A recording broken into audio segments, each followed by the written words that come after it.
എൻ്റെ പേര് വിൻസെൻ്റ്. ഞാൻ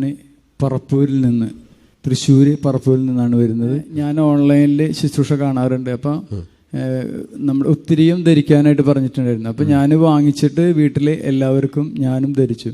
അപ്പോൾ ധരിക്കാൻ പറഞ്ഞപ്പോൾ വൈഫ് പറഞ്ഞു, എവിടെ പോയാലും എന്തെങ്കിലുമൊക്കെ വാങ്ങിച്ചു കൊണ്ടുവരില്ലേ എന്ന് പറഞ്ഞു. അപ്പോൾ ഞാൻ സാരില്ലേ നീ അത് ഇടുക എന്ന് പറഞ്ഞു. പക്ഷേ ഒരു ഫംഗ്ഷൻ നടക്കുമ്പോൾ കുറച്ച് സാധനങ്ങളായിട്ട് ഓടി പോവുകയായിരുന്നു. ചെരുപ്പിൻ്റെ ഇടയിൽ ചരട് വെട്ട് തെറിച്ച് വീണവള്. അത് നല്ല ദൂരത്തേക്ക് വൈഫ് വീണു. അപ്പൊ എൻ്റെ അടുത്ത് എല്ലാവരും പറഞ്ഞു ഡോക്ടറെ അടുത്ത് കൊണ്ടൊക്കെ അതേപോലെ വീണിട്ടുണ്ട് ട്ടാന്ന് പറഞ്ഞു. പക്ഷെ അവള് വളരെ സിമ്പിളായിട്ട് ചിരിച്ചിട്ട് എഴുന്നേറ്റ് എനിക്കൊന്നും പറ്റിയിട്ടില്ലെന്ന് പറഞ്ഞു. അപ്പൊ ഞാൻ പറഞ്ഞു കണ്ടു, ഇതാണ് ഉത്തരീയത്തിന്റെ സംരക്ഷണം. അതിനുശേഷം ഇതിന് ഭയങ്കര വിശ്വാസമായി. എൻ്റെ പേര് വിമൽ.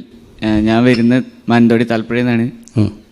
അച്ഛൻ നേരത്തെ ഗുരുതരമായി കൈപൊള്ളലേറ്റതെന്ന് പറഞ്ഞാൽ പടക്കം പൊട്ടിച്ചിട്ടല്ലേ?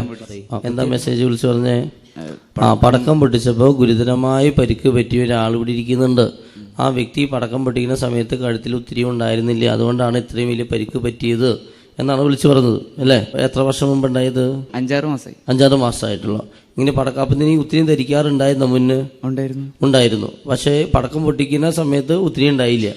കുളിക്കാൻ നേരത്ത് ഊരി വെച്ചതാണ്. കണ്ടോ, കുളിക്കാൻ നേരത്ത് ഊരി വെച്ചു. അതാണ് കുളിക്കുമ്പോൾ പോലും ഊരി വെക്കുന്നത്. എന്നിട്ട് അത് മറന്നുപോയി. പിന്നെ പടക്കം പൊട്ടിക്കാൻ പോയി. പടക്കം പൊട്ടിയപ്പോൾ ഗുരുതരം എന്ത് പരിക്ക പറ്റിയ മോനെ?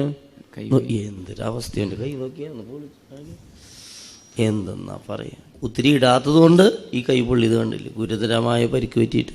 മനസ്സിലായി? ഒത്തിരി ഇടാത്ത ഈശോ പറയും, ഒത്തിരി ഇടാത്തത് കൊണ്ടായിരുന്നു ഈ പരിക്ക് പറ്റിയത്. ഒത്തിരി ഉണ്ടായിരുന്നെങ്കിൽ ഈ ഗതി വരില്ലായിരുന്നു. മനസ്സിലായോ? അത്രയും വലിയ സാക്ഷിയാണ് കേട്ടോ മോൻ്റെ സാക്ഷ്യം കേട്ടോ. മനസ്സിലായോ? നല്ലൊരു കൈയടി കൊടുത്ത് ഇവിടെ ഇരിക്കുന്നവര് നിങ്ങൾ പോയി ഇതിന്റെ പ്രചാരകരായി തീരണം കേട്ടോ. സഭ ഔദ്യോഗികമായി പഠിപ്പിക്കുന്നതാണ് കേട്ടോ ഈ ഉത്തരീയത്തെ പറ്റിയൊക്കെ. മനസ്സിലായോ? പ്രൈസ്